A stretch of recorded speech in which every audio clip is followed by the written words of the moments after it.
merasa alim, merasa sudah menjadi ahli ilmu. Maka kalau orang sudah merasa tahu, merasa sudah menjadi ilmu, menjadi ahli ilmu, akan terhalang untuk menuntut ilmu. Padahal prinsip untuk menuntut ilmu itu minal mahdi ilal lahdi, yakni menuntut ilmu itu sampai kapanpun, selagi bisa kita tetap harus menuntut ilmu. Maka tidak ada istilahnya libur dari menuntut ilmu, karena menuntut ilmu ini bisa di mana saja. Maka kalau kita sudah merasa alim, merasa ahli ilmu, merasa sudah punya ilmu banyak, maka akan terhalang. Maka hendaknya kita senantiasa merasa diri kita haus akan ilmu.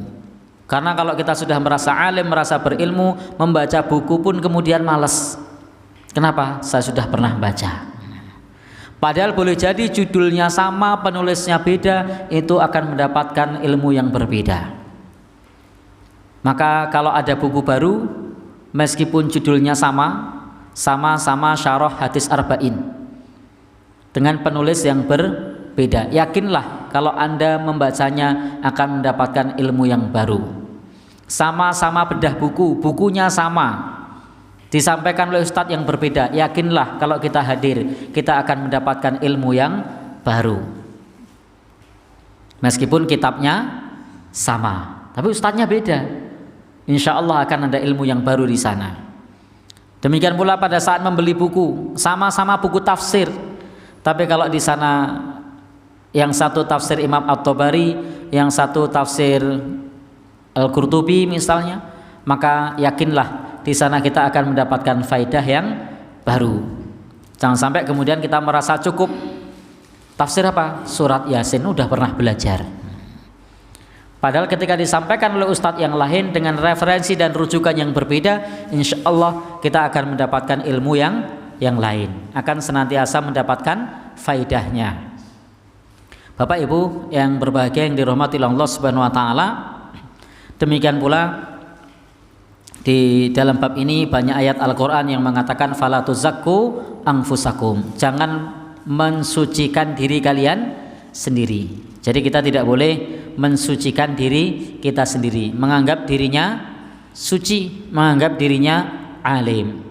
Karena ketika kita menganggap diri kita suci, menganggap diri kita alim, maka akan menutup diri dari menuntut ilmu, akan menutup diri dari mencari ilmu lagi. Maka Bapak Ibu yang berbahagia yang dirahmati Allah Subhanahu wa taala, tidak ada istilahnya kita libur dari menuntut ilmu. Maksudnya adalah bahwa kita ini adalah manusia biasa yang disebut al-ins, insan, insun, itu adalah maknanya lupa. Maka meskipun di masa silam kita sudah belajar, kemudian kita belajar lagi, itu selalu ada hikmah. Apa hikmahnya? Hikmahnya ilmu tersebut akan lebih melekat dibandingkan kita hanya belajar 10 tahun yang lalu. Meskipun 10 tahun yang lalu kita sudah belajar, jangan merasa saya sudah belajar, saya sudah berilmu. Maka kalau saat ini kemudian kita belajar lagi, maka yakinlah ilmu itu akan semakin kuat. Kemudian besok lagi ada yang menyampaikan lagi, kita ikut lagi, maka insya Allah ilmu itu akan semakin melekat kuat di dalam dada kita dan akan semakin mantap bagi kita untuk mengamalkannya. Kenapa? Karena kita sudah mengulang-ulangnya berulang kali. Maka merasa takjub terhadap diri sendiri, merasa mampu, memandang bahwa dirinya termasuk salah satu di antara ulama, itu adalah satu kelemahan. Karena mestinya kita harus bisa memposisikan diri kita ini adalah hamba Allah yang salah satunya punya sifat lupa. Maka dengan sifat lupa itu kita harus memeranginya dengan cara terus belajar dan belajar. Tidak ada yang namanya puncak, karena kita harus selalu belajar terus.